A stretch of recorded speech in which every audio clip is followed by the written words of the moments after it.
आपके हत्यारे को इस पाप का मूल्य अवश्य चुकाना होगा। इस षड्यंत्र के सूत्रधार को अवश्य दंड मिलेगा, और वो दंड मैं दूंगा, मैं दूंगा, मैं दूंगा।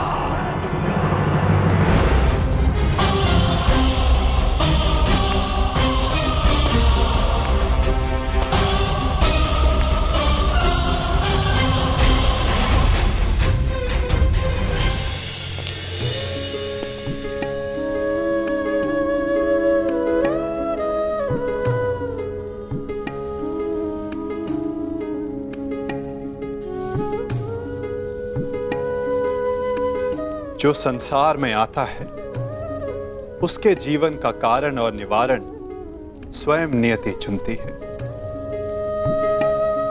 तुम्हारे जीवन का लक्ष्य मात्र अर्जुन से विवाह करना नहीं है,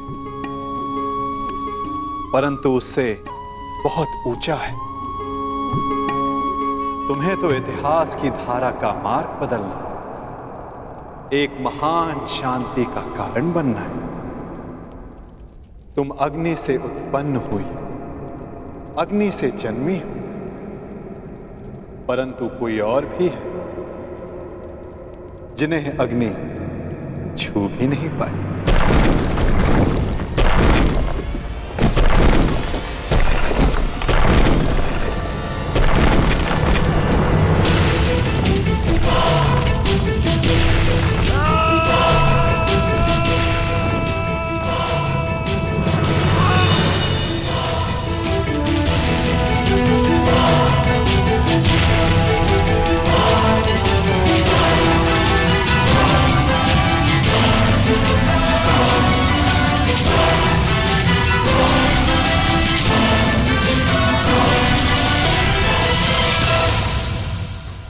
ईश्वर का धन्यवाद, आप सभी लोग सुरक्षित आ गए युवराज।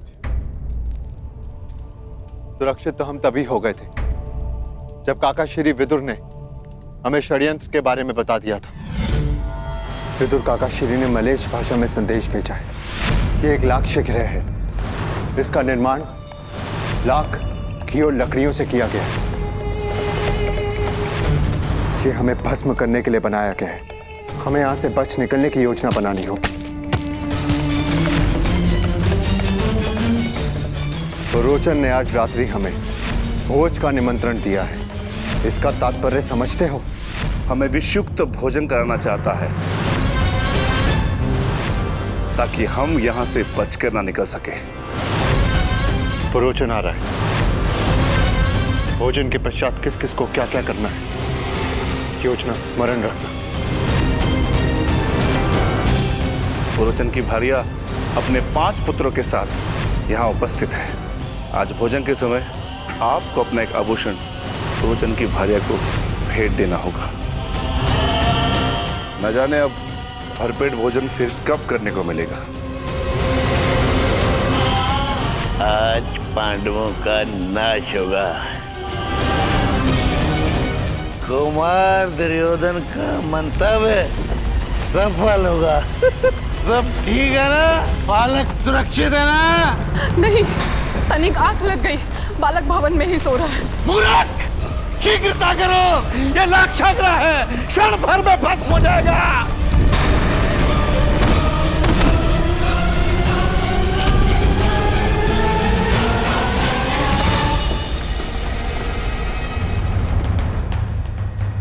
किस ओर युवराज? हस्तिनापुर। नहीं, हस्तिनापुर से कहीं दूर। क्यों माता? हमें शीघ्र ही हस्तिनापुर पहुंचना चाहिए, नहीं तो सब समझेंगे कि हम काल में समा गए। अच्छा है ना, मैं भी यही चाहती हूँ कि सब यही समझे। बार बार तुम्हारे प्राणों पर आक्रमण तो रुकेगा। परंतु माता, दुर्योधन ने हमारी हत्या का प्रयास किया है और वो राजा बनने के लिए कोई चक्र रचता जा रहा है। हमें उससे प्रतिकार लेना ही होगा। उसके प्रतिकार के पश्चात वो फिर तुम पर प्रहार करेगा। मेरे पुत्र राजा ना बने, ये मुझे स्वीकार है, परंतु तुम्हारे प्राण की हानि नहीं। हमें वन जीवन का अभ्यास है ना, हम वही रह लेंगे। तुम पांचों भाइयों में प्रेम बना रहेगा,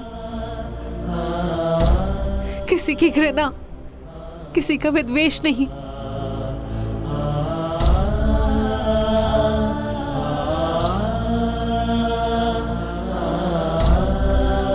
हम हस्तिनापुर नहीं जाएंगे। अपनी माता की विनती नहीं मानोगे?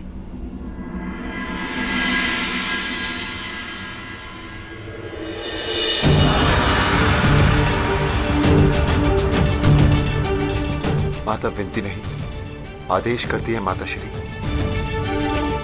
हस्तिनापुर तो क्या, आपकी प्रसन्नता के लिए संसार भर का राज्य त्याग सकते हैं हम हस्तिनापुर नहीं जाएंगे।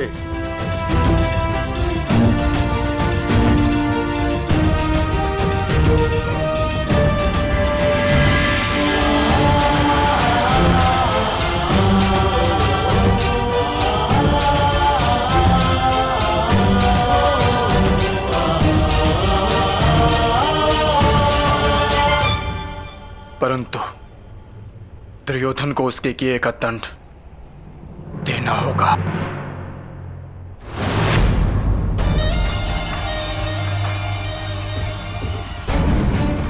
आनंद आ गया, आनंद आ गया मामा श्री। हमारी पांचों बाधाएं एक साथ समाप्त हो गई, एक साथ समाप्त हो गई। हाँ मेरे होने वाले सम्राट।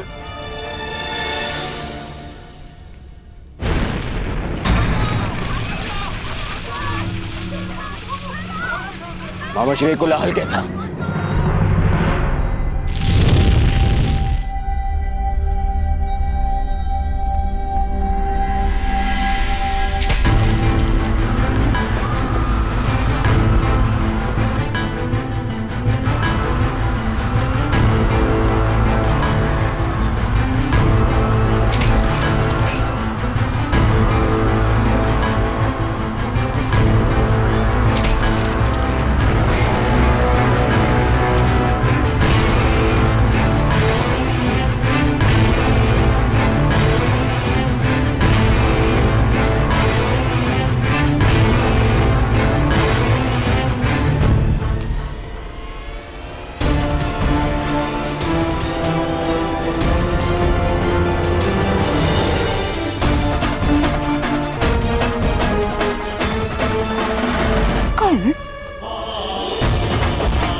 क्या कर रहे हो? एक अग्नि तुमने लगाई और एक मैंने।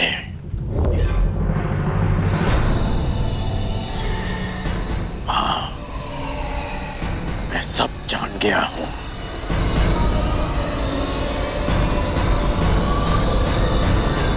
अब क्या करोगे?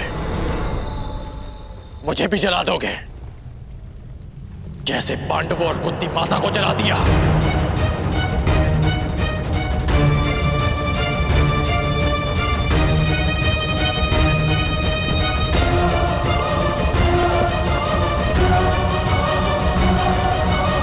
मित्रकर्ण, ये सब क्या हो रहा है? वारणव्रत की अग्नि है ये।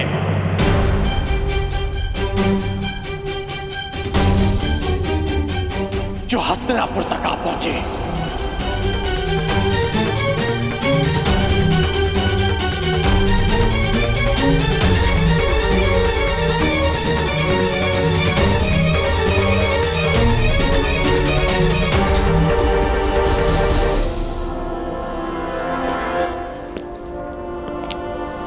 मित्रकर्ण, मित्रकर्ण,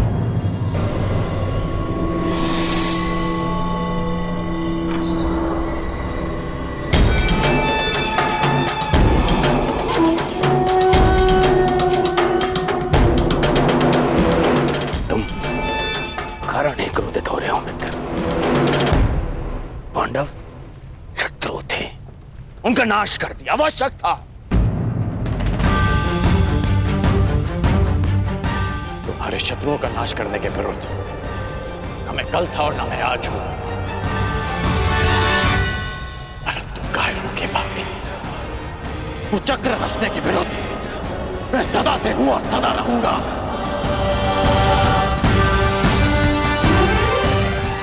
क्या तुम्हें अपने मित्र के शस्त्र बल पर बिल्कुल विश्वास नहीं था?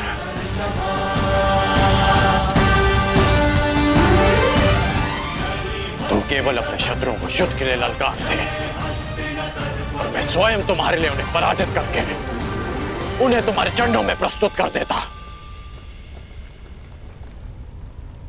यही तो तुम्हारी समस्या है कर्ण। तुम सदा शस्त्र उठाने को तत्पर रहते हो, परंतु राजनीति में युद्ध केवल रणभूमि में नहीं होते और ना ही शस्त्रों से लड़े जाते, क्योंकि षड्यंत्र ब्रह्मास्त्र से भी अधिक घातक अस्त्र होता है और जिनको बातों से बुद्धि से परास्त किया जा सकता है उनके लिए युद्ध क्यों?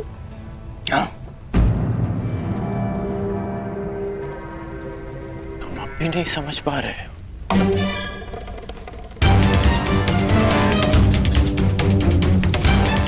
जिसने भीम को विष देकर मारना चाहा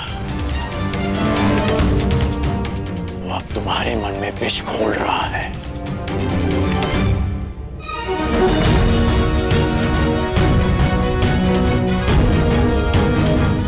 तुम्हारा शुभचिंतक होने का ढोंग करने वाला तुम्हारा ये मामा तुम्हें पथभ्रष्ट कर रहा है। इसकी चाल में मत फंसना मित्र। बस कर।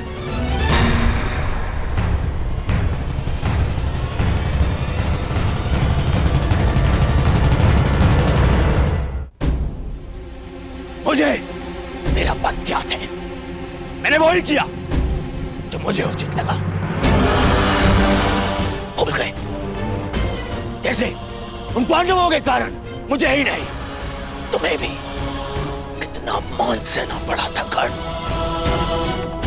उनका नाश आवश्यक था, मांग चाहे जो भी हो।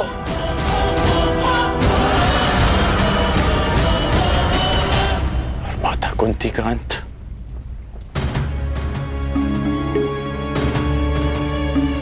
क्या वो भी उचित था मित्र?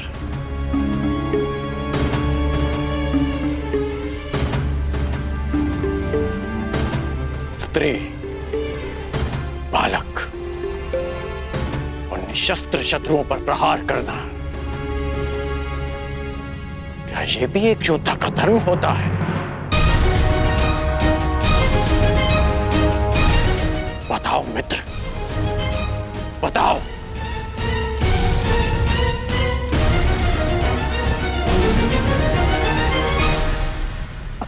समझने का प्रयास करो कर्ण।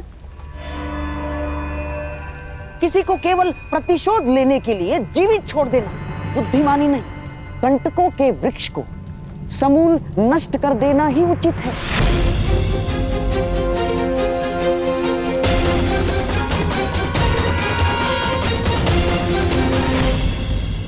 ठीक कहा आपने। आप मेरे मित्र के जीवन के सबसे बड़े कंटक हैं, तो आज मैं आप ही का अंत कर देता हूं।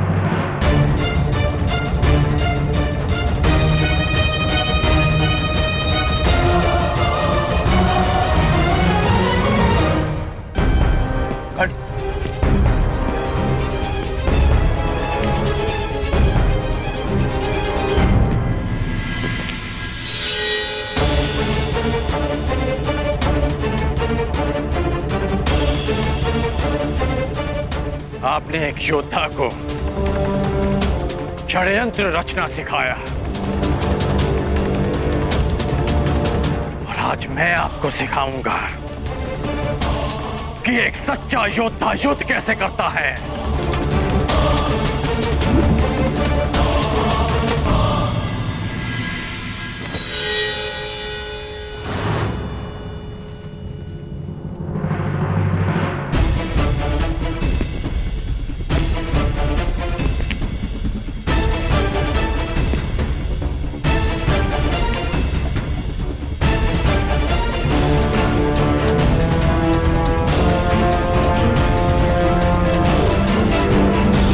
सावधान कर्ण।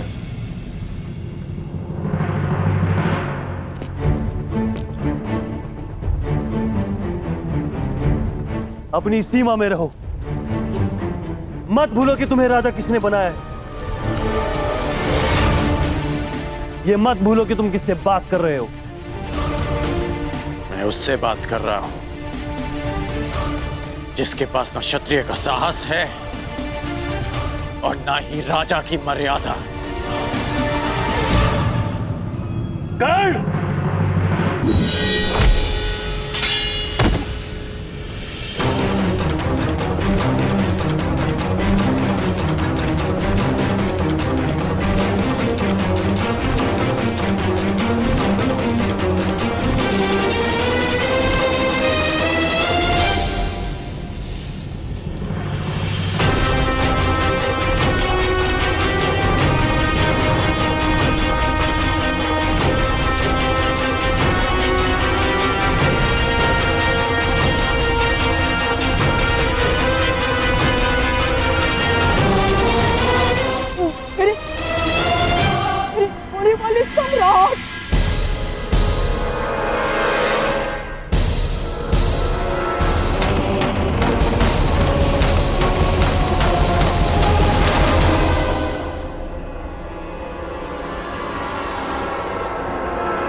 प्रहार करो ना मित्र।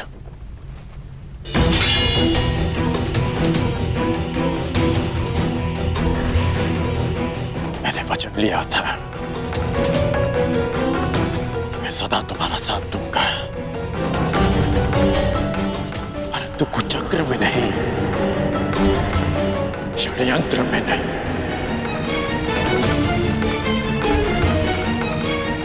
इसलिए जो भी तुमने मेरे लिए किया उसका बहुत बहुत धन्यवाद। परंतु आज मैं अंगराज का पद त्यागता हूं, त्यागता हूं, त्यागता हूं, त्यागता हूं, त्यागता हूं। और तुम्हें भी। पांडवों का अंत जिस प्रकार से हुआ उसकी पीड़ा सदैव रहेगी, परंतु उससे भी अधिक पीड़ा इस बात की रहेगी कि मेरा मित्र अनुचित मार्ग पर चला गया, कि एक योद्धा कायरता के मार्ग पर चला गया।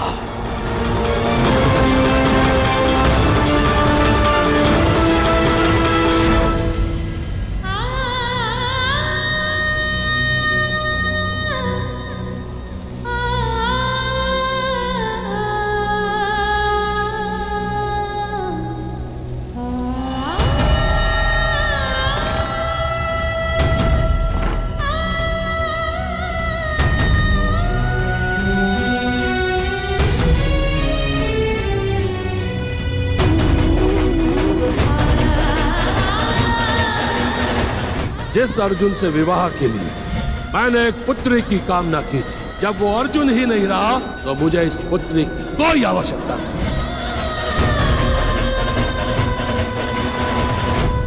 जीवन यात्रा का प्रारंभ हो चुका है।